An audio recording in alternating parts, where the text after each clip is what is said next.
Welcome to the podcast. If you'd like to listen to an ad-free version of this episode and all of our episodes, then search True Crime Today Premium Plus on Apple Podcasts and press subscribe. That's our premium channel where all of our ad-free and advanced episodes live, all in one place. True Crime Today Premium Plus. Search it on Apple Podcasts and press subscribe. Even try it for 3 days free. The last thing they saw was someone they trusted. You're tuned in to Hidden Killers with Tony Bruschi, featuring retired FBI Special Agent and Chief of the Counterintelligence Behavioral Analysis Program, Robin Dreeke.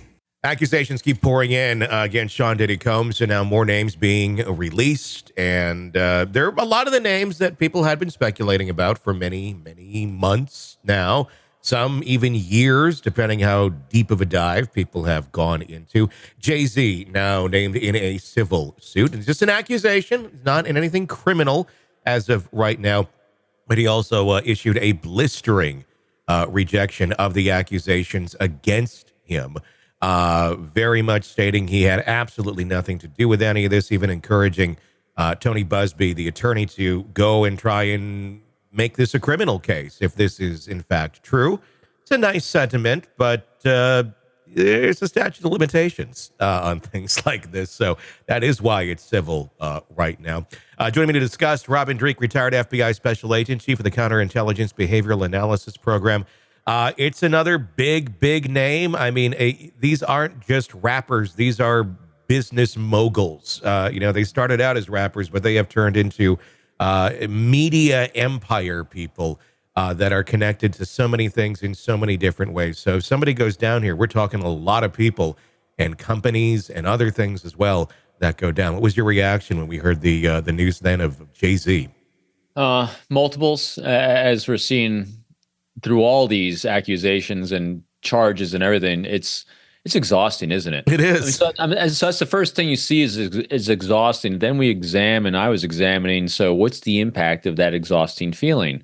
Is if this is a true horrible thing that happened, it's going to get lost in noise. If it's not, it's just one more person trying to pile on the take advantage of train. And that's the problem. So in all these cases, what I keep are going to, because there's so many accusations that are coming out from so many different people, trying to involve so many different people.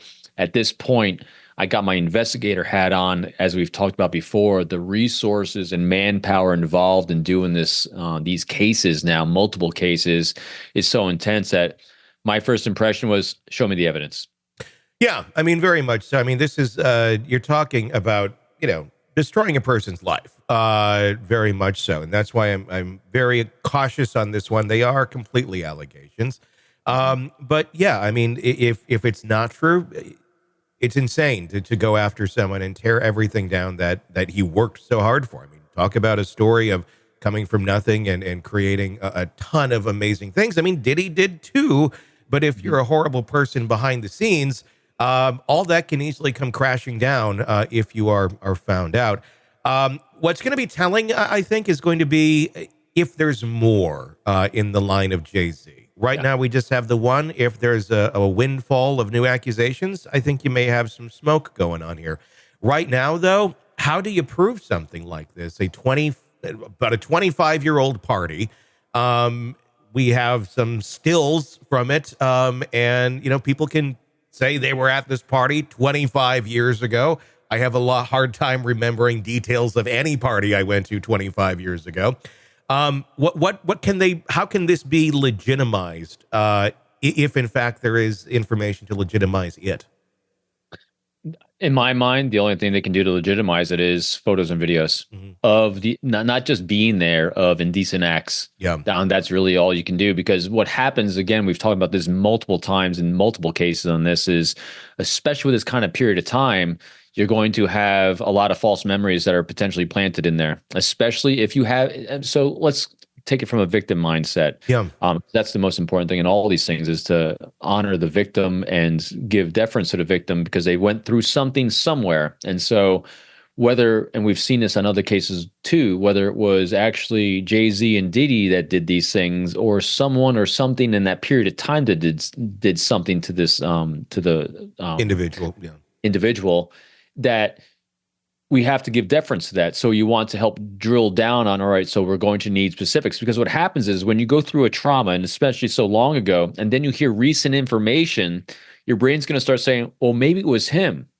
Maybe it was this situation. Maybe it was this time that did this. And so what then happens is your network around you, that is your supporters. Again, I'm going to go on the glass half full kind of thing here. No one's trying to take advantage of anyone.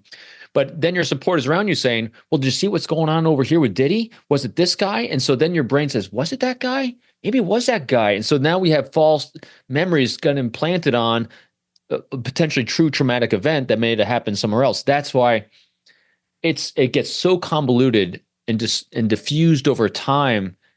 Evidence, videos, photos, eyewitness accounts, multiples that have to be corroborated accurately with a lot of details. Because again, eyewitness accounts of multiple people, 25 years, it's really, really rough. I mean, have you ever experienced anyone have an accurate memory over 25 years?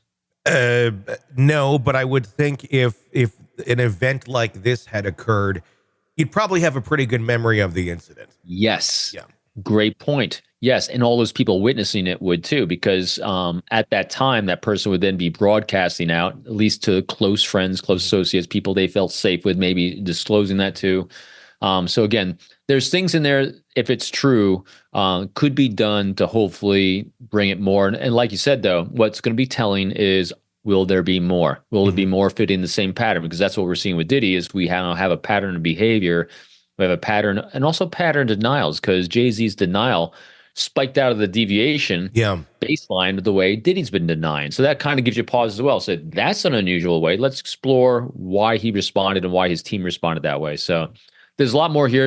Again, we got a puff of smoke. I'm not quite sure if one puff is going to lead to multiples or not, but it's sad is what it is. Welcome to the podcast. If you'd like to listen to an ad-free version of this episode and all of our episodes, then search True Crime Today Premium Plus on Apple Podcasts and press subscribe. That's our premium channel where all of our ad-free and advanced episodes live, all in one place. True Crime Today Premium Plus. Search it on Apple Podcasts and press subscribe. Even try it for 3 days free.